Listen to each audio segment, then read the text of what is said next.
la semaine voilà, on commence. On a évoqué le problème. Voilà, on n'a pas évoqué le problème de la femme. Donc, on a parlé juste de l'histoire et les Tamazirs et tout ça, le problème Tamazirs. Moi, je voulais bien qu'on parle de la femme aussi. Parce que je veux parler, la question pour vous, monsieur l'historien, à l'époque 1945-39. Donc, je crois que le problème, c'est pas le barbarisme à l'époque, c'était le colonialisme. Peut-être à l'époque, les ulama, ils sont consacrés sur le problème du colonialisme, c'est pour ça qu'ils ne parlent pas de barbarisme. Parce qu'en 1905, les ulama ils veulent séparer la religion aussi de l'État. Mais le colonialisme n'a pas voulu. Il a refusé de séparer, il voulait qu'on contrôle tout. Donc à l'époque, c'est pour ça qu'il ne parlait pas de barbarisme. Le grand problème, c'est le colonialisme. Et c'était la langue arabe, parce que puisqu'ils ne laissent pas les indigènes apprendre la langue française. Pour défendre le pays, il faut une langue. Comme la langue tamazight, personne ne le connaissait, il vaut mieux passer à la langue arabe, puisqu'il y a l'islam en Algérie, il y a Ma'marine, il y a l'école coranique et tout ça, il faut avec la langue arabe. Et c'est la raison pour laquelle ils sont ensemble, malgré il y a des divisions, mais c'est toujours ensemble. Et à l'époque, c'est pour ça qu'ils disent Jazairi Arabia Muslima. Et ils ne disent pas le berbérisme, c'est pour avoir peut-être une grande force, pour défendre l'Algérie et le colonialisme, c'est lui le problème de l'Algérie, c'est pas le berbérisme. Parce que puisque nous sommes des berbères, même ils ne le disent pas, nous sommes des berbères. Voilà, avec ça. Merci à Khadija. C'est une conférence très intéressante. Moi, je voulais dire d'abord que la négation de la mazérité du berbère, c'est d'abord le fait de la France. Il ne faut pas l'oublier. C'est la France qui a tout fait pour que le berbère, que la mazérité du Kabyle soit mis de côté. Parce que la Kabylie a toujours posé problème aux Français. Déjà pendant l'occupation. Donc faire tout pour contrecarrer cette langue, pour contrecarrer cette région était un fait important. La deuxième chose que je voudrais rajouter par rapport à ce que vous avez dit, c'est que au départ du nationalisme, ils étaient vraiment pour algérienne. Donc c'était des communistes qui ont créé l'étoile d'Afrique du Nord. L'étoile nord-africaine, c'était des communistes. Donc, ils étaient vraiment pour une Algérie algérienne. Enfin, même à l'époque, c'était un peu plus compliqué parce qu'il n'y avait pas de séparation entre les régions du Maghreb, enfin de l'Afrique du Nord. Toutefois, après avoir vu Arsène, donc le Zaïm a changé complètement de visée. Il est passé donc vers l'arabisme à outrance parce que c'était la mouvance forte de l'époque. Donc il voulait avoir l'appui des pays arabes. J'ai dit bon, qu'ils s'étaient pas arabes, mais ils ont commencé à constituer le monde arabe. C'était le début du baptisme. Et surtout, c'était donc l'époque où la France voulait à tout prix créer cette dynamique. Du monde arabe. Parce qu'en fait, c'était Napoléon qui avait au départ pensé créer donc un autre empire arabe au sud pour pouvoir contrôler un peu plus de monde. Donc la première rupture que moi que j'ai constatée, parce qu'en fait il y a eu plusieurs ruptures. La première rupture effectivement c'est en 49 parce que cette rupture était beaucoup plus politique que en fait Zaïm avait véritablement compris que sa tête était en jeu dans le parti. Donc il y avait des têtes importantes qui commençaient à sortir. Il se trouve que ces têtes-là qui réfléchissaient beaucoup, il y en avait beaucoup qui étaient kabyles. Et notre grand Zaïm ne voulait pas à tout prix que cette... Moi, c'est mon avis, hein, après... la deuxième rupture, en fait, et bien sûr, donc cette crise, la crise de 49, c'était, à mon avis, donc pour casser toute velléité de reprise du parti par d'autres personnes, par d'autres nationalistes, par des nationalistes réels qui veulent une Algérie algérienne. Donc il a tout fait pour casser cette dynamique. Et puis il y a une deuxième rupture sur laquelle il faut revenir, et je pense que les historiens doivent vraiment y aller très profondément, c'est le congrès de la Soumane et l'assassinat d'Abban al-Malal. Je pense que cette deuxième rupture est une rupture qui a été commandée par Jamal Abdel Nasser, qui a été commandée de l'Égypte. Il faut remonter de l'Égypte. Et il me semble, après c'est à vérifier, ça c'est aux historiens de chercher. Pourquoi? Parce qu'en fait il est revenu dans le congrès de la Soumane sur deux trucs importants, deux thèmes importants. C'est d'abord une Algérie algérienne, et deuxièmement, c'est les civils sur le militaire, remonter du civil sur le militaire. Donc la deuxième rupture, à mon avis, c'est à ce niveau-là. La troisième rupture va avoir lieu durant l'indépendance. Après l'indépendance, les militaires qui étaient donc aux frontières, d'abord, ils étaient contre le congrès de la Soumane. D'ailleurs, c'est ça qui n'a pas été respecté. Les congrès de la Soumane, pas le congrès de la Soumane. Le congrès de la Soumane et les accords d'Évian. Ils étaient contre les accords d'Évian. C'est pour ça qu'ils avaient donc fait remonter le coup d'État. Aujourd'hui, nous nous retrouvons en fait à chaque fois qu'il y a une révolution, qu'il y a un éveil. Ce pouvoir revient exactement aux mêmes sources, aux mêmes méthodes. La violence, et c'est à nous de savoir comment déconstruire tout ce travail. Il faut trouver un moyen de nous unir, il faut trouver un moyen de tracer une ligne commune. Tant qu'on n'a pas trouvé un moyen de tracer une ligne commune, nous continuerons à subir. C'est mieux. Merci. La première remarque que je dois faire, c'est aux organisateurs. Là, on est en train de parler du berbère, de la culture berbère et tout. Je vois une banderole d'Aguien. C'est en français, c'est tout à fait normal. En France, il y a l'arabe, il n'y a pas de berbère. Donc, c'est pas tout le temps, à chaque fois, on doit encore réagir par rapport à ce genre. Il faut que ça devienne un réflexe. J'admettrai, par exemple, il n'y a qu'en français, nous sommes en France, c'est tout à fait normal, on va se dire, on va communiquer en français. Mais là, vous avez mis l'arabe, il faut mettre le tamazir. Il faut que ça soit un réflexe. Il a qualité de définir le rosé, il a le coup. C'est une première remarque. Juste toi. Donc alors, c'est une question à dire. Je voulais revenir sur les années 40. Et il y a quand même quelque chose de très important qui s'est passé pendant la crise.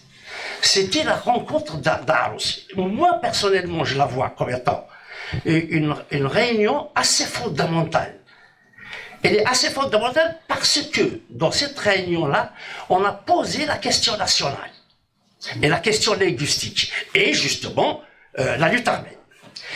Et d'autant plus que les rédacteurs d'Idil Ouattani, il y a une bonne partie qui avait assisté à la réunion. Donc, c'est en quelque sorte, il y a quand même une interaction entre ce qui a été fait à Arous ou le document d'Idil Ouattani. Si tu peux revenir là-dessus pour essayer d'apporter un peu de complément d'information pour l'assistance, ça serait bien. Et je vais revenir, Hassan m'a interpellé sur l'Académie berbère. Bon, je ne vais pas développer parce qu'il y a beaucoup de temps. Je suis en train de travailler, il a bien raison de le dire. Je vais publier quelque chose sur l'Académie. Il y a quelque chose qui s'est passé, Hassan. On va le vivre d'ailleurs, on est en train de le vivre. C'est une question de caractère. Tu as parlé, l'Académie a choisi des caractères tifida. Avant, ils voulaient opter pour des caractères latins. Ils ont fait même quelques réunions avant, de techniques comme ça. Et effectivement, il y a Haddad Mahjoubi qui a mis effectivement son poids sur la question des caractères. En interpellant Mohamed Arabe, il lui a envoyé même une lettre, il lui a dit tu parles d'une langue qui est connue depuis avant Jésus-Christ, tout ça, il faut leur montrer cette langue. Donc il faut d'autant plus D'autant plus, donc, tu parles de berbère. Donc, il y a un sentiment, effectivement, identitaire qui a joué sur le Mohamed arabe, et un sentiment historique d'originalité et le poids de Hard. Ils ont opté pour... mais le groupe d'études berbères, eux, ils ont travaillé avec les caractères latins. Bien sûr, les caractères latins, c'était une vérité bien avant. Depuis la charte berbère de 1885, la charte berbère d'Alger, ils ont toujours travaillé avec les caractères latins. Mamri, Amboulifer, ils ont tous travaillé avec les caractères latins. Mais ce conflit de caractères, on va le connaître bientôt. Hein? D'ailleurs, si tu te rappelles bien, on a fait une réunion une fois pour réagir à la question de langue, je ne me rappelle plus où c'était, dans le 18, je crois. Et on a parlé de ces caractères-là. Donc, c'est quelque chose qui va venir. Ça, j'ai juste pour un petit complément d'information. Et l'Académie a fait beaucoup de choses pour cette question. Avant que le FFS prenne en main politiquement la chose, la question berbère, donc dans son fameux fascicule de 79, où il a reconnu explicitement la langue berbère doit être officielle. 78. En 78, il était édité en 79. Voilà. Il a été discuté en 78. Et c'était clair là-dessus. Mais avant, il a parlé des autonomies régionales, personnelles et régionales. Personnel, local et régional. Donc effectivement, il est allé très très loin le FFS dans ces questions-là. Et entre parenthèses, notre Hamid, le FFS, en 80, il y a 11 militants du FFS qui ont été arrêtés. Le FFS a contribué énormément au soulèvement de 80. Hein. Il n'y a pas que les FFS, il y a quand même beaucoup. Hein. Il y a beaucoup. Donc en parlant de l'Académie, il y a tout un travail de l'Académie qui a été fait auparavant. Donc ça, effectivement, l'Académie s'est arrêtée en 78, mais son travail, l'impact du discours de l'Académie a vraiment traversé énormément et les discours politiques et les discours culturels. Bon, et chose qui est importante, aussi avant, la gauche sèche, avant que les FFS prennent en main cette question, il ne faut pas oublier que quelqu'un que, bon, effectivement, on n'estime pas trop mesquine, d'Arachid Al-Yahya. Et quand même, en 76, il a lancé un mouvement, le FUA, où il a stipulé clairement dans ses documents, comme quoi la question nationale algérienne est berbère. Alors, ensuite, sur la structuration de l'État, il propose des communautés linguistiques, qu'il appelle des États fédérés. Il imaginait un État fédéré de berbérophones et un État fédéré encore berbère arabophone. Lui, sa structure du État, il la voyait comme ça. Mais au niveau de la nation, il était clair. L'Algérie est berbère. Donc, avec, effectivement, ces deux communautés linguistiques dont on parle. Et ça, je pense, c'est quand même très important de le rappeler. Merci. Merci. Ça me paraît très très intéressante dans nos recherches futures. J'ai deux interrogations en fait. Deux interrogations. La première pour Ali. Ali, j'ai un collègue qui s'appelle Cyril Limieux de mon laboratoire du CNRS, qui a écrit un très beau texte qui est passé inaperçu qui s'appelle « Qu'est-ce que problématiser ?» Cyril Limieux. Problématiser, donc à partir de cette crise, si c'est pas une crise berbériste, donc tu défends que c'est pas une crise, donc ça m'a renvoyé directement à un vieux texte de René Galissot, qui pour lui c'est un nationalisme parallèle qui est la crise berbériste est un nationalisme parallèle qui est le nationalisme berbère. D'accord. Si c'est pas une crise berbériste, est-ce que c'est pas deux nationalismes qui se superposent? Est-ce que c'est pas cette peur de ces deux nationalismes qui se superposent un sur l'autre et ils ont peur de quelque chose? Ça, c'est ma première interrogation. La deuxième interrogation, tu ne voulais pas, je l'ai lu le livre, tu ne voulais pas utiliser le mot opposant, ça reste une énigme. La problématique, c'est une énigme. Du coup, qui sont-ils ces gens? Est-ce que dans tes recherches, sur tes archives, je n'utilise pas archives dans mes recherches, dans tes archives, il y a quand même un certain bloc. Nous sommes en situation révolutionnaire, systématiquement, on crée des blocs. Un bloc conservateur, si vous voulez, comme on le voit aujourd'hui dans le Hirak, il y a un bloc progressiste, un bloc communiste. Est-ce que, dans tes recherches, il y a une constitution d'un bloc, d'une élite, qui est telle? Si c'est sinon, pourquoi? Est-ce que c'est un protagoniste?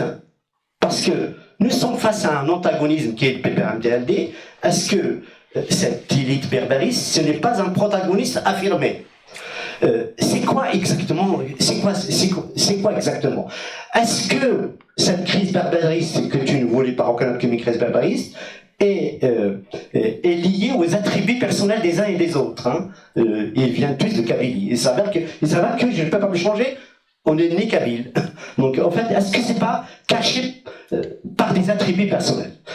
Ça me paraît très intéressant. Mais on va revenir un jour. Tu as le droit de ne pas répondre. Maintenant, je connais tes travaux. Je n'ai aucun souci. Deuxième question pour M. Hirash, que j'aime beaucoup d'écouter, parce qu'il est sincère. Ça sort de là. D'accord? Je te le dis vraiment, or que j'ai jamais adhéré dans un parti politique. En fait, je reviens à cette période de 72-78. 72-78, 80, on va dire jusqu'à 80. Est-ce que dans ton activité politique et de berbère, de berbériste, ou amazir, si on peut dire ça, ou FFS ou RCD, on s'en fout à la limite, il n'y a pas eu des coordinations entre ici et là-bas, ou entre là-bas et ici. C'est-à-dire, est-ce que qu'est-ce qu'elle a ramené, hein, oui, si vous voulez, une passerelle ou quelque chose, parce qu'en fait, si tu me dis qu'on n'a rien ramené, ce qu'on vit aujourd'hui, c'est ça. Moi, j'aime bien les Tunisiens, ils ont inventé un mot qui s'appelle istinsariyat. Istinsariyat, les Algériens, ils appellent ça en arabe insijamiyat. Les Tunisiens, ils appellent ça istinsariyat. C'est-à-dire, quelque chose d'immaculé. Par exemple, je vous raconte une histoire. Article de 1982-83 dans les temps modernes. Je m'arrête après, les temps modernes. Quand on reprend la chronologie, on voit par exemple, il y avait une coordination avec les syndicats Sonotex, les Sonitex. C'était dans notre région, en Kabylie. Il y avait une réunion entre les protagonistes berbéristes de l'époque et le syndicat autonome de l'hôpital psychiatrique. Donc, en fait, qu'est-ce que l'Académie a ramené par rapport à ce qui se passe de l'autre côté? Est-ce qu'il y avait des débats? Est-ce qu'il y avait des choses qui ont été faites? Est-ce qu'il y avait cette idée d'istinsariyat? Ce qui nous manque aujourd'hui dans le Hirak, et mon camarade, il sera d'accord avec moi.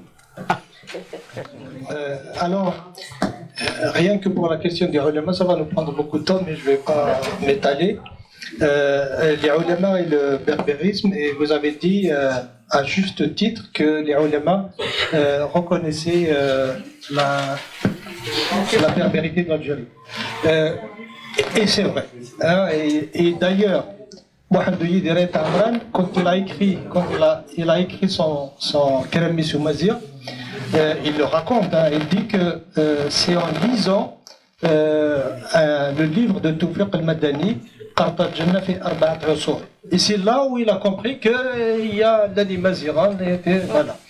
Par contre, ils ne s'entendaient pas sur une chose extrêmement importante, c'est que pour les ulama, les berbères sont venus de Yémen.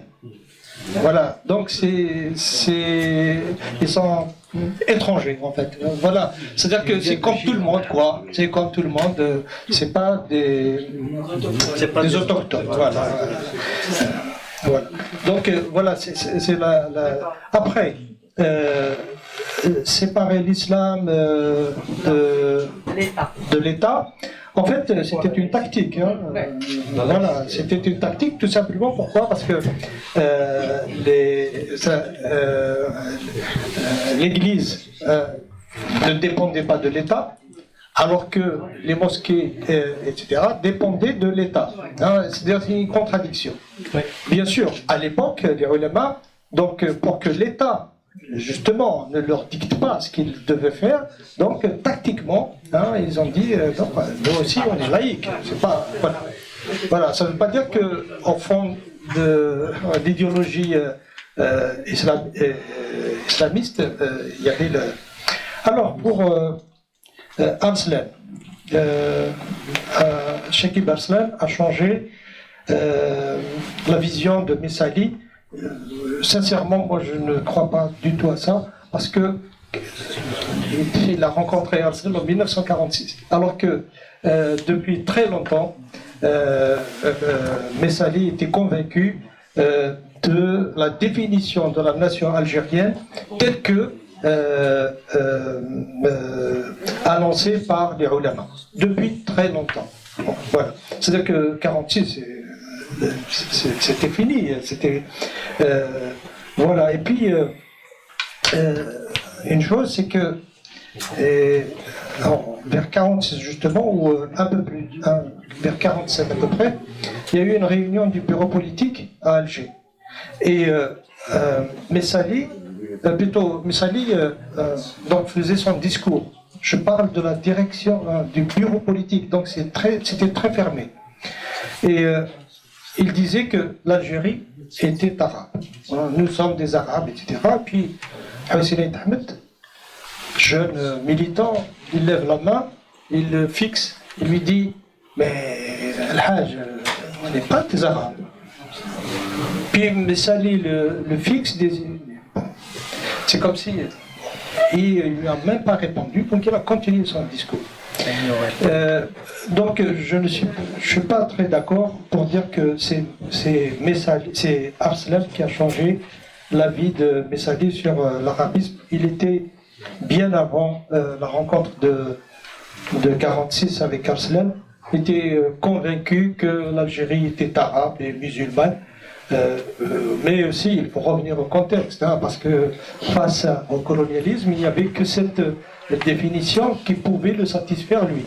Hein.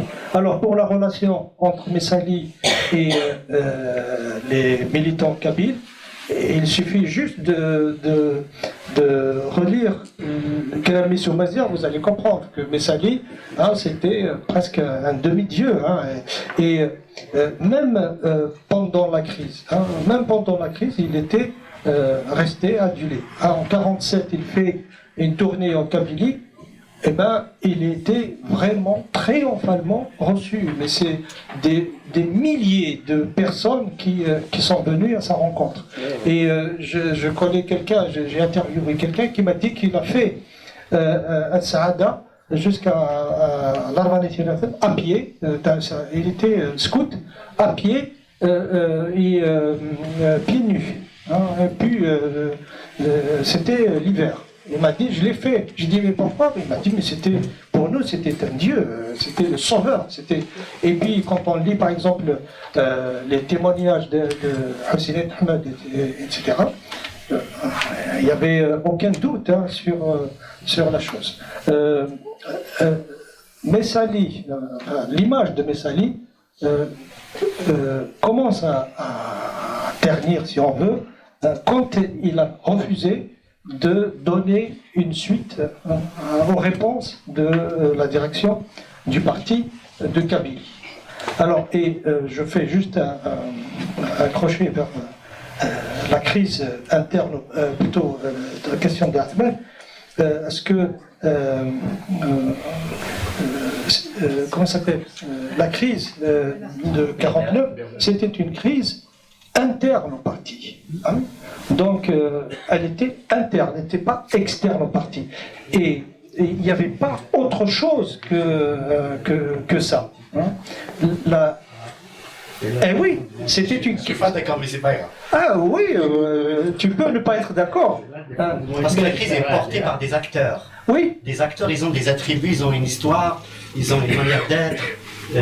Qu'on le veuille ou non, par exemple, quand vous avez commencé votre conférence, je ne fais pas de politique, le fait de venir dans le discours universitaire, il vient sur la place publique, il est un petit peu politique.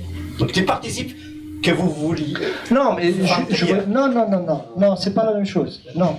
Alors, quand je parle de la crise de 49, hein, c'était au moment de la crise, hein, on a tout fait pour que déjà que la crise reste au sein du parti ici en France, qu'elle n'atteigne pas Alger, hein, donc la Kabylie. Et ils l'ont su par les échanges de lettres, hein, sinon rien du tout. Et pardon? La mèche qui a allumé Alger. Oui. Alors, tu parlais de bloc, etc. À l'intérieur de cette opposition, et je le montre dans le livre, je suis pas très d'accord avec, et lors de ma soutenance, on a parlé de ça avec Harbi. Je ne suis pas d'accord avec Harbi qui disait que c'était un bloc, c'était un groupe. Hein. Il y avait une multitude de groupes. Déjà, en 40, vers avril 40, non, avril, vers août 49, eh bien, à Lihia, on a envoyé d'Alger, donc les Belhoussin, les Hanine, enfin ceux qui sont restés libres, donc pas en prison, ont envoyé au Bouzard, hein, ici en France, pour dire à Lihia, hein, tu dépasses les limites. Hein, il faut que tu restes dans ce que nous avons prévu dans Idéal Ouattani. Et ça aussi, je le dis dans le livre. Comment? Est-ce que le Fnathnissi ديالنا اللي يوثنا إيويا est-ce que c'est des Kabyles qui Oui. Après, oui. Alors après, si on revient aussi à cette question berbère, en vers septembre 48, je n'ai pas la date exacte, mais Sadi a envoyé le document qu'il devait communiquer aux Nations Unies. Hein. Alors il passe par ici en France. Et ici en France, donc j'ai eu le témoignage d'un Sayah, Mohamed Sayah, qui était dans la Fédération de France. Il m'a dit, on a reçu le document et quelqu'un l'a lu, hein, celui qui devait le corriger, en fait, devait donner son avis. Et ils étaient dans le café, il a appelé tout le monde. Venez, regardez. Il a mis l'Algérie arabe. On l'efface. Et puis, donc, ceux qu'on a appelés les berbéristes, Rabah Serbah et d'autres, ils ont dit, mais non, c'est pas un problème. Et pour eux, ce n'était pas un problème. Hein? Voilà. Comment? Oui, mais en fait, bon, bien sûr. Alors, ok, on passe à soi. On passe à soi. Alors, Hamid, la tête de Messali était en jeu.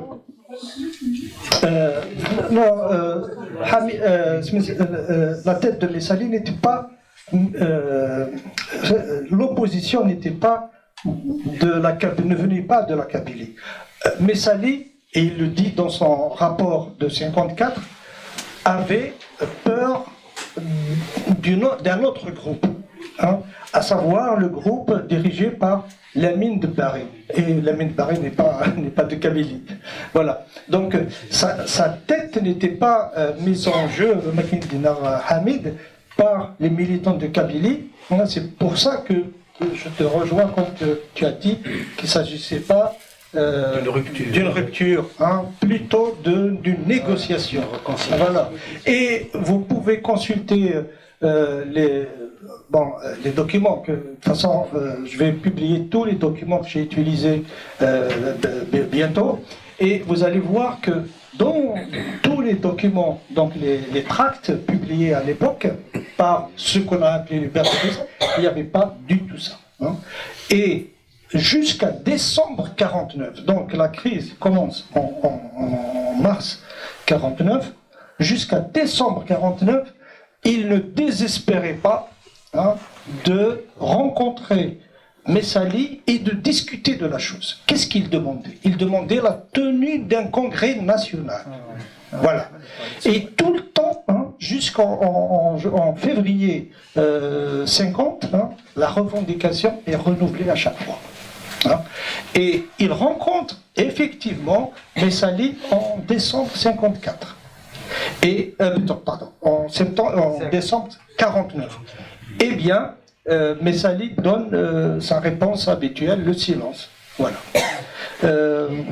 Aden, l'Égypte, je pense que c'est comme si nous, on n'est pas capable de tuer, on n'est pas capable de... Le FLN, voilà, c'est comme si c'est-à-dire, le malheur vient des autres, la main étrangère. Hein, la décision de l'assassinat de Ben a été prise par le CCE. C'est vrai qu'ils ont eu l'aval même pas l'aval, parce que dans la réalité ils ont décidé bien avant, des prisonniers de Boudiaf et seul Aït Ahmed n'étaient pas d'accord, d'ailleurs ils ne l'ont pas informé à temps, donc de Ben Bellard et de Boudiaf. Mais dire que c'était piloté par Nasser, etc., alors que ces gens n'étaient pas du tout d'accord avec lui.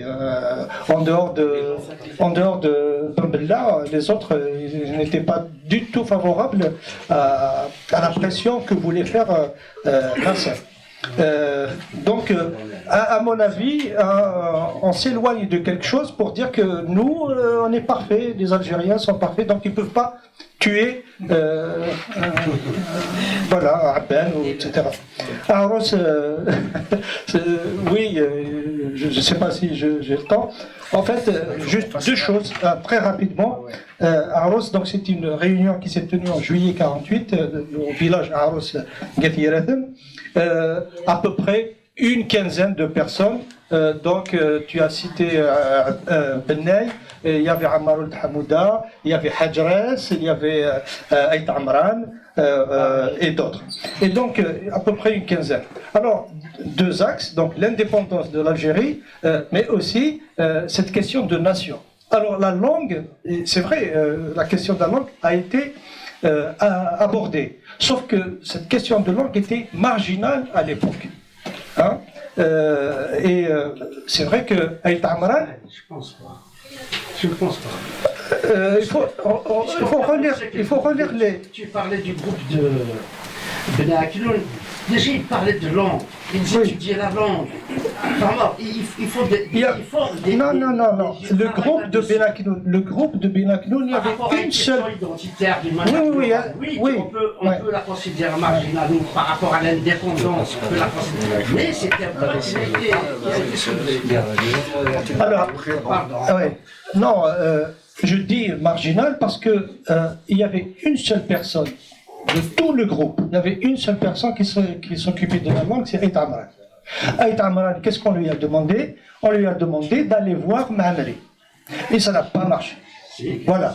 Voilà. C'est tout ce qui était lié à... Et d'ailleurs, après, Aït Amran, qu'est-ce qu'il fait? Il contacte Cohen. J'ai oublié le nom de... un linguiste Cohen. Mais c'est tout. Hein. Alors pourquoi après, c'est après 49, parce qu'il faut bien situer les choses. C'est-à-dire que c'est après 49 que la question de la langue revient, mais elle n'est pas centrale. Il est pris en compte dans l'Idel Ouattani, la question de la langue. Oui, alors Idel Ouattani, c'est une ligne. On parlait de la langue populaire. Oui, bien sûr. Ben, oui, je l'ai dit, voilà. Après, voilà, je pense que... Je te laisse la parole. Des éléments de réponse aussi. Merci Adèle. Je vous demande juste qu'il n'y ait pas d'interaction, sinon... Voilà, c'est pas bien qu'il y ait de dialogue. On laisse le conférencier répondre et puis on prendra une dernière série. Il faut qu'on soit vraiment bref et efficace.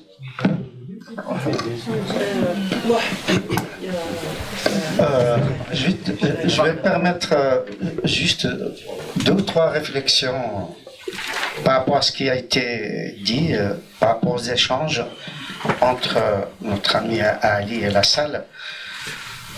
Moi, je pense qu'on devrait quand même approfondir la question du changement d'orientation de Messali Hadj, qui était communiste, qui était proche, qui était venu diriger même l'étoile nord-africaine, était à la majorité kabyle, etc., et qui est devenu quand même arabiste, islamiste, etc.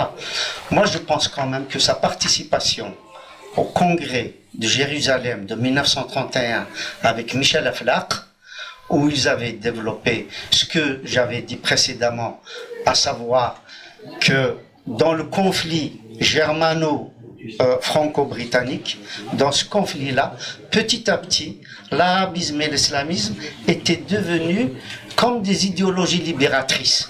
Et donc c'est ça qui a été discuté au congrès de 1931 de Jérusalem. Il ne faut pas oublier que c'était un congrès pan-arabiste et pan-islamiste. C'est extrêmement important, et ils avaient invité Messali Hadj, qui a participé à tous les travaux. Et c'est à partir de ce moment-là qu'il y a eu basculement.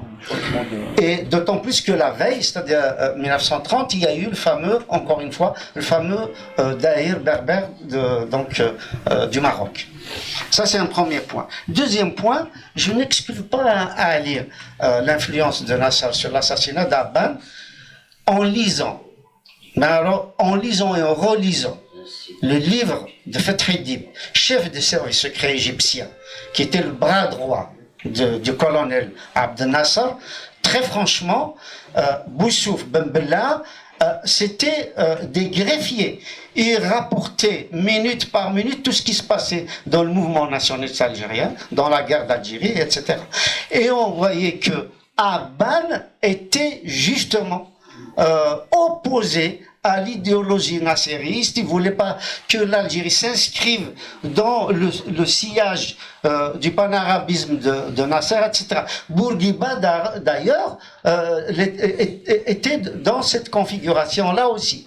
Donc, Abban gênait la politique nassérienne, et la création des services algériens, le MALG, c'est quand même les mukhabarat égyptiens. C'est Fethi Dib qui a dit à Boussouf, et c'est dans le livre de Fethi Dib, il a dit, si vous voulez prendre le pouvoir, créez des services secrets.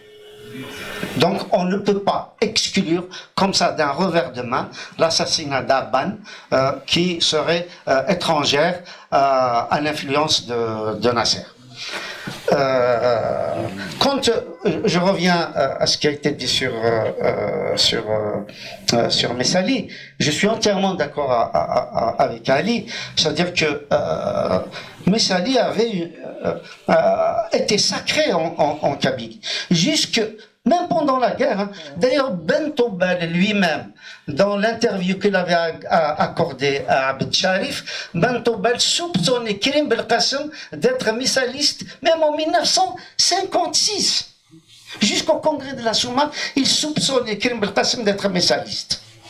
Et je pense que la rupture entre la Kabylie et Messali, c'est la tentative d'assassinat de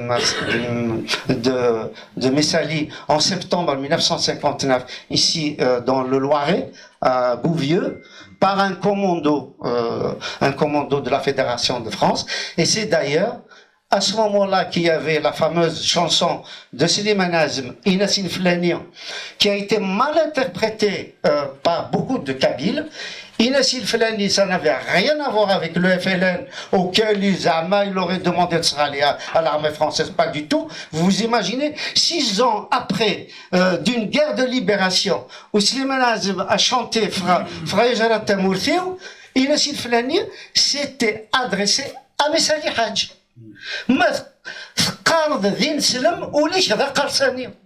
Il s'adressait à Messali en lui disant, tu te dis musulman, etc., mais ton cœur n'est pas avec nous.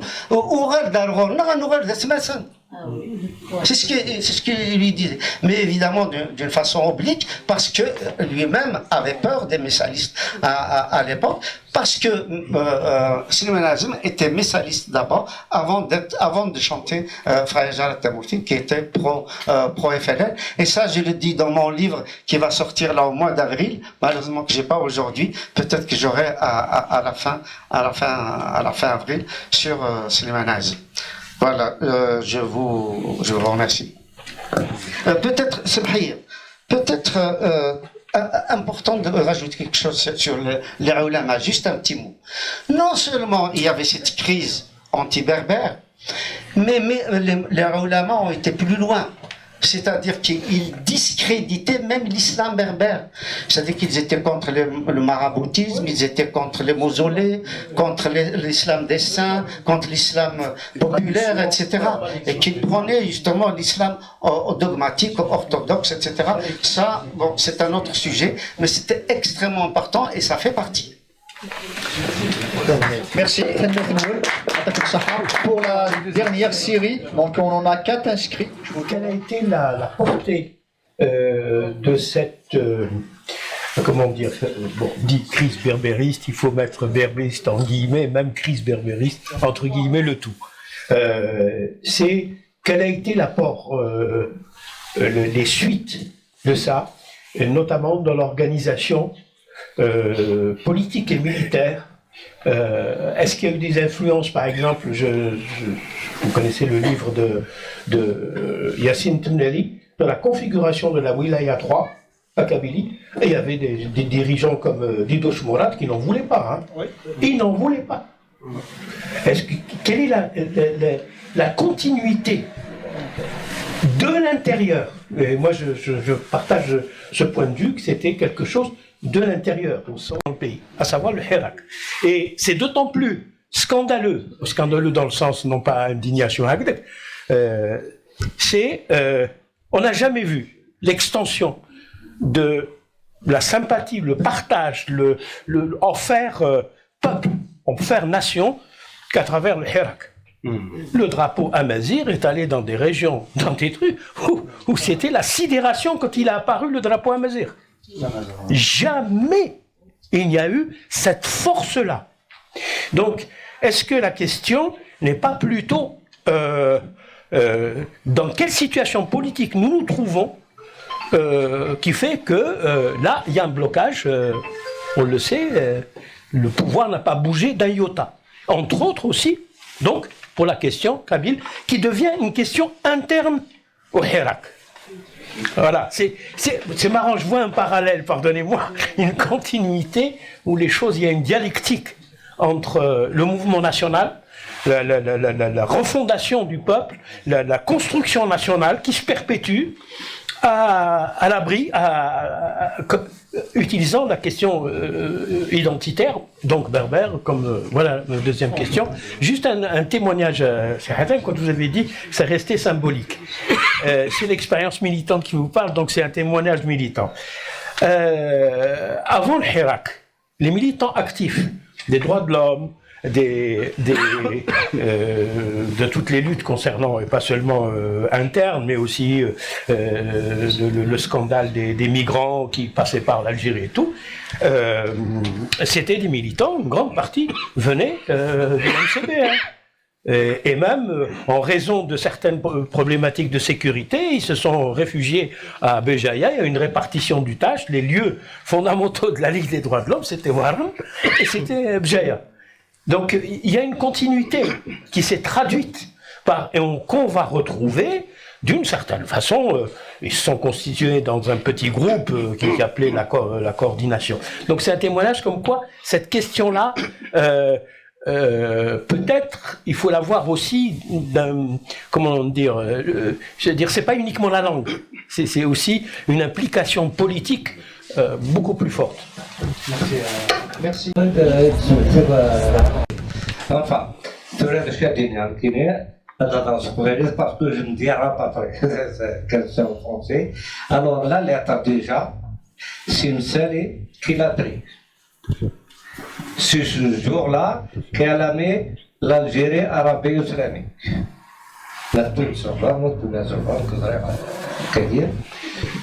plus dernière année, la FFS, d'après ce qu'ils ont dit, 1980, la FFS, c'est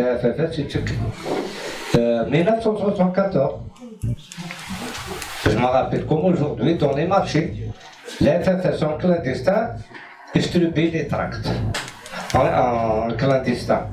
Et en plus, la FFS, c'est-à-dire, un mineur يروح نسكر مارسيل فهمت الدرجة يبغى يعدي ينير أماكن نروح مارسيل ويروح مرسيدس ويروح الطوموبيل ويروح سليكا لا FFS يروح avec un camion plateau parce que la benne sinon derrière plateau شوية تغنينا وخدينا ليكزومبل تفكيرون تغنينا وخدينا يعمل اسمي طلع FFS يذكر الوغ باش يبغي يعدي ينير يقول شتاكي الحراك وديرو بحال هكا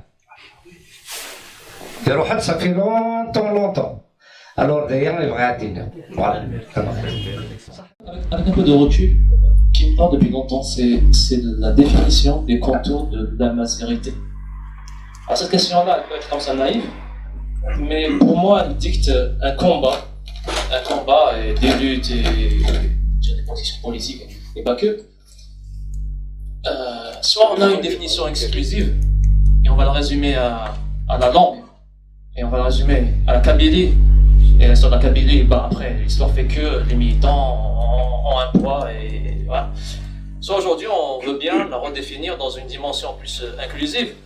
Alors la Kabylie, elle est minoritaire en Algérie et en Afrique du Nord. Les kabylophones les berbérophones kabyles sont minoritaires dans l'Afrique du Nord par rapport au Chleu. Par exemple, quand je vais sur Wikipédia, je trouve l'histoire du Maghreb. On a trouvé le Maghreb de Massinissa et avant jusqu'à aujourd'hui. Avec toute l'histoire des Berbères dans le Maghreb. Mais quand je vais chercher l'histoire des Berbères, je trouvais que les Berbères qui vont s'amoindrir à travers le temps pour devenir les berbérophones aujourd'hui. Il y a des tas de choses à dire. Voilà. Quand je suis au stade et on est dans les tribunes de la GSK en train de crier Imaziren, alors tous ceux qui ne sont pas dans la GSK pensent que Imaziren se réduit à Tizi Ouzou. C'est super important. Oui, bah oui. Cette inclusion n'a fait que. Alors, je ne vais pas réduire le travail. Et je ne parlerai pas de la langue. La langue, c'est pour les linguistes et on peut travailler, on peut parler de séphinaire, latin, etc. Enfin bon, il y a des tas de choses à dire. On ne parle que de culture. Pour moi, elle peut être arabophone et berbère, voilà, cette culture-là. Et elle l'est aujourd'hui encore, et pour moi, on n'a pas suffisamment travaillé sur ça. Et ce qui ferait ces ponts-là, c'est pas de Insijamiyat ou je sais pas quoi, ce qui ferait aussi le Hirak, ce qui ferait aussi que, au final, et peut-être, j'ai pas envie de dire des gros mots, hein, peut-être que la Mazette va s'éteindre. Peut-être que la Mazette va s'éteindre, peut-être. J'espère pas. Parce que le monde est comme ça. Mais la spécificité d'Afrique du Nord, elle peut encore perdurer.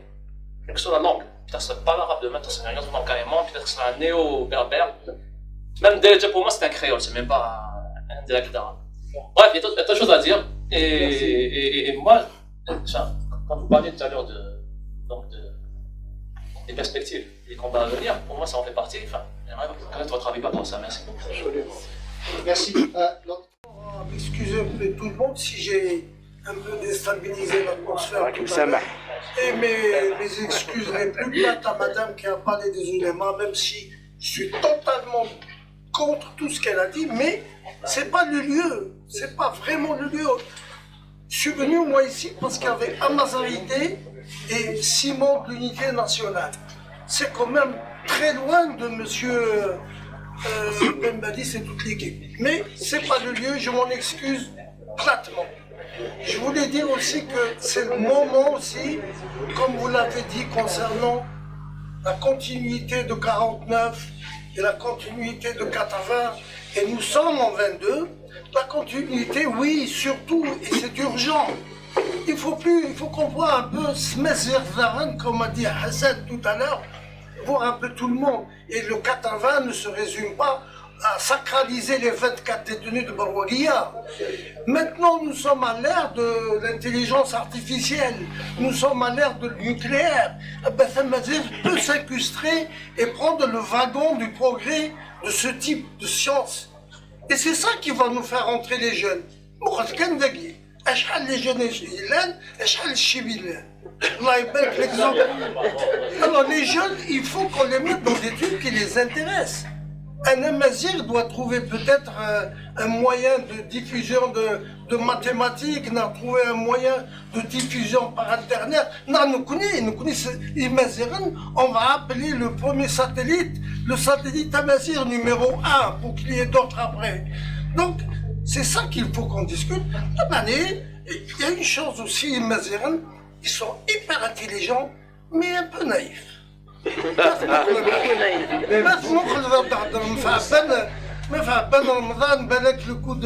Le coup de poing d'air est venu de chez M. Nasser et puis son conseiller né. Ou il y a d'autres abans qui vont arriver encore. Attends, il y a des grands russes. Moi j'en ai connu quelques-uns, mais il y a eu pour les gens qui étaient au lycée Amérouche une réunion qui a rassemblé tous les gens qui sont passés par le lycée Amérouche, des ados, c'est quoi ça? Il y avait un monsieur qu'on n'a jamais su où il était.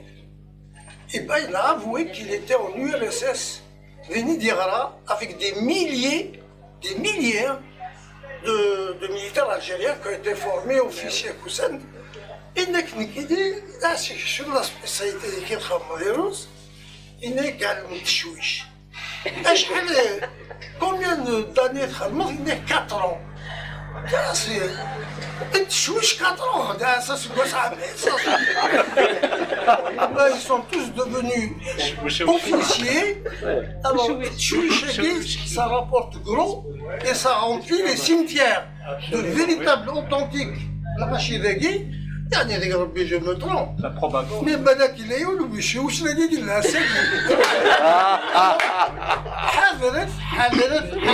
vigilance. Avant tout, la vigilance, c'est une intelligence aussi. Voilà ce que je voulais dire. Merci. Peut-être donner juste un élément de réponse au jeune qui a parlé de la mazirité. Du contour de la mazirité. Du contour. C'est une question extrêmement complexe en fait. Moi je m'appuie sur la psychologie, la sociopsychologie. La sociopsychologie, elle dit quoi? Elle dit l'identité, elle est instituée, elle est attribuée ou revendiquée. Instituée, c'est ce qu'il y a dans les papiers, c'est ce qu'il y a dans la Constitution, dans les décrets, etc., etc. Effectivement, dans ce cas-là, l'identité algérienne, elle est arabo-islamique, comme disent un certain nombre de militants, ça c'est évident. Donc dans les textes officiels, lors même que la dernière constitution ait accepté Zamazir comme langue officielle, etc. Mais juste après, mettre la langue de l'État, c'est l'arabe. Bon.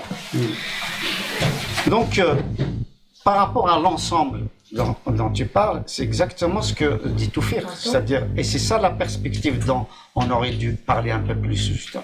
Aujourd'hui, qu'est-ce qu'on constate? On constate que des militants arabophones qui, à l'époque, n'acceptaient même pas l'idée de berbérité, aujourd'hui, comme dit Toufir, non seulement un certain nombre arborent le drapeau amazir, mais ils se disent amazir.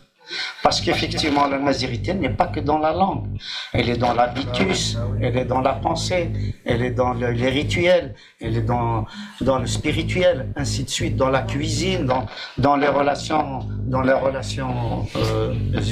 humaines, dans les rapports sociaux. Elle est dans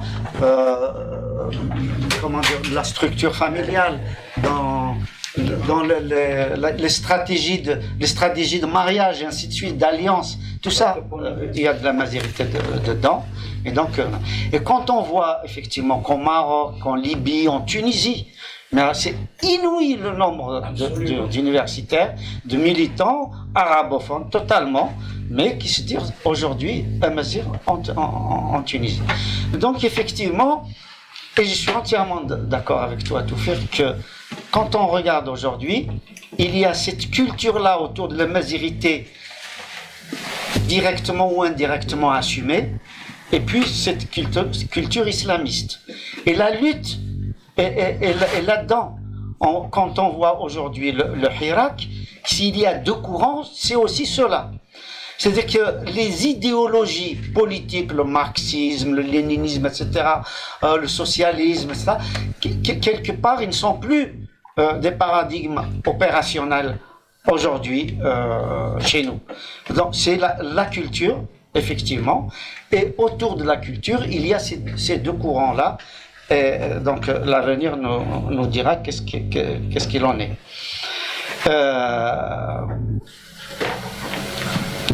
Oui.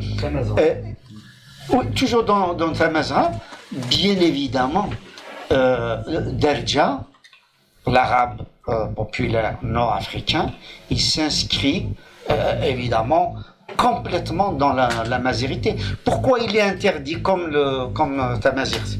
Peut-être même plus que Tamazight. Parce qu'ils savent très bien que la production en Darja est éminemment amazigh. Ça me semble évident. Maintenant, pour qu'il n'y ait pas d'ambiguïté, je termine là-dessus. Quand je disais que en 80, c'était pas effectivement un mouvement de rupture, mais un mouvement de réconciliation, je le maintiens. Par contre, la rupture, c'est 2001, c'est le printemps noir. Et la rupture n'est pas venue du mouvement culturel amazigh, il est venu du pouvoir. Il a assassiné, et c'est à partir de ce moment-là qu'il y a eu le mouvement autonomiste et indépendantiste. Donc la rupture, c'est à partir de 2001. En fait, on avait peur du danger kabyle. Et quand les 22 se sont réunis à Alger, en sortant, ils se sont rendus compte que Boudiaf n'a pas invité de kabyle. Bon, pour deux raisons. La première, c'est que Karim Belkacem et les autres n'ont jamais fait partie de l'OS, alors que Boudiaf n'a invité que des militants de l'OS. Ça, c'est la première chose. La deuxième chose, et aussi très importante, que je développe aussi dans le livre, c'est que la Kabylie a été mise de côté, ostracisée, de 49 jusqu'à 54. À savoir que quand l'organisation du PPA-TLD, quand il y avait des réunions nationales, enfin réunions de l'organisation nationale, j'ai oublié comment il s'appelle l'organisme. Donc quand ils se rencontraient, en fait, il y avait 10 wilayas à travers le territoire. 2 wilayas seulement se réunissaient à part, hein, la Kabylie et l'Algérie. La Kabylie se réunissait à part avec Abdelhamid, Sidi Ali Abdelhamid, qui était le chef de l'organique. Voilà. Donc il n'y avait pas aussi de rapport. Hein.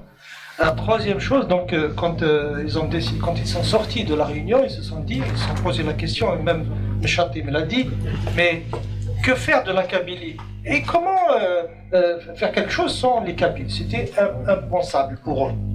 Et donc c'est à partir de là que Bentobel et d'autres ont pris l'initiative de contacter Krim. Et Krim, quand il dit oui, alors on parle souvent de Krim, mais on oublie quelqu'un d'autre qui est extrêmement important, Marwa Amran. Et alors pour l'histoire, si on parle de la crise, Marwa Amran était le seul qui est resté en contact avec ceux de 49. Et Krim a tout coupé. Hein. Et donc, quand il rencontre Krim ou Amran, Krim, et d'ailleurs, quand il parlait de berbérité, on peut parler aussi de l'organisation sociale, Tajma'. C'est très important. Il réactive, Krim réactive une sorte d'organisation hybride entre parti politique et Tajma'. Et comment? En fait, il fait appel à tous les militants, aux militants de Kabylie, dans chaque région, ils se réunissaient. Et contrairement à tout ce qui était connu au sein du PPA, ils votaient. Ils ont voté la décision du passage à la lutte armée. Hein, et c'était unique en Algérie. Et et on comprend pourquoi, d'une manière anthropologique, on comprend pourquoi il voulait l'aval des militants. Et donc, ça, j'ai retrouvé des traces un peu partout en Kabylie, et il a tenu des réunions à Makouda et ailleurs. Et donc, quand le contact a été, ça y est, ils ont décidé, et s'est posé la question de la place de la Kabylie dans le FLN naissant. Et donc, qu'est-ce qu'on lui a dit? On a dit, toi, tu vas être sous le commandement de l'Algérois. Et l'Algérois était, on a désigné Morad Didouche à sa tête. Bon, après, il y aura un changement. Morad Didouche a été envoyé en Constantinois, parce que Boudiaf a été envoyé à l'étranger, et l'Algérois, on l'a envoyé Bitat. Donc, quand il rencontre ces gens, il dit non, moi je ne peux pas. J'ai mon organisation, j'ai mes militants et j'ai des armes. Donc, ce n'est pas la peine de. Et je passe sur une chose, c'est que la crise de 54, Messalistes, etc., n'a pas touché directement l'organisation de la Kabylie. Et quand je parle de la Kabylie, je parle de ce qu'on appelait la Grande Kabylie. C'était la seule, hein, parce que l'Est dépendait de Sétif. Voilà. Et donc, comment il s'appelle, Krim, il a dit non, je ne peux pas. Et en plus, il avait raison, parce que c'était l'organisation, en Algérie, c'était l'organisation qui est restée intacte. Hein. Krim et Ouamran tenaient la chose. Et donc, voilà, il a dit, soit comme ça ou non. Hein. Et les négociations ont duré, plusieurs semaines. Et c'est comme ça, hein, que après, les 5 acceptent enfin que Krim ou Amran rejoignent les 6 en tant que wilaya à part. Et juste après, Krim, ce qu'on a interdit à Wali Benay de faire en 1945, à savoir la réunification des deux Kabylies en une seule organisation, et lui il le fait. Il le fait sans l'aval des 5, sans l'aval du FLN. En fait, qu'est-ce qu'il fait? Parce que, il faut comprendre, parce qu'il y a des gens qui me disent, mais pourquoi ce qu'on appelle la Kabylie de la Soumam, mais pourquoi il n'y avait pas de novembristes? C'est normal, il n'y avait pas de novembristes. Pourquoi? Parce qu'il n'y avait pas d'organisation. D'accord? Et pourquoi? Parce qu'elle dépendait du Sétifois, de Sétif, et donc il n'y avait pas assez de militants pour justement organiser. La deuxième chose, c'est que la petite Kabylie était dirigée par un messaliste. Hein? Et ce messaliste est resté jusqu'au bout messaliste. Donc il ne pouvait pas intégrer le FLN. Voilà, en histoire tout s'explique en fait. Et donc qu'est-ce qui se passe, c'est que Krim envoie Amiroche et celui qu'on va appeler après le commandant Mira et d'autres, il les envoie vers donc cette Kabylie de la Soumam, et il installe ces sections. Hein. Et d'ailleurs, j'ai fait une carte, c'est une carte inédite de cette organisation, comment elle passe de 54 à 56, on passe d'une réunification de la Kabylie. Et Krim est le premier à réunifier cette Kabylie, mais en l'imposant. Hein, et elle va jusqu'à Amsila, jusqu'à... voilà. On parlait à l'époque du PPP. Non, PPK c'est en 40. C'était avant 49. Et c'était une création des services français. Ça n'existait pas. Avant de finir, donc je tiens, au nom de nos camarades, à remercier M. Hassan Hirish, M. Ali Gnoun, et je vous informe que pour le dimanche 24 avril, il y aura une autre conférence avec Hamid Salmi, Il aura comme thème crise, rupture et médiation. Comment favoriser la transmission des idéaux, des normes et des valeurs de notre culture avec une approche ethno-psychanalytique. Ça, c'est pour le dimanche 24 avril, la même heure, 16h, 16h30.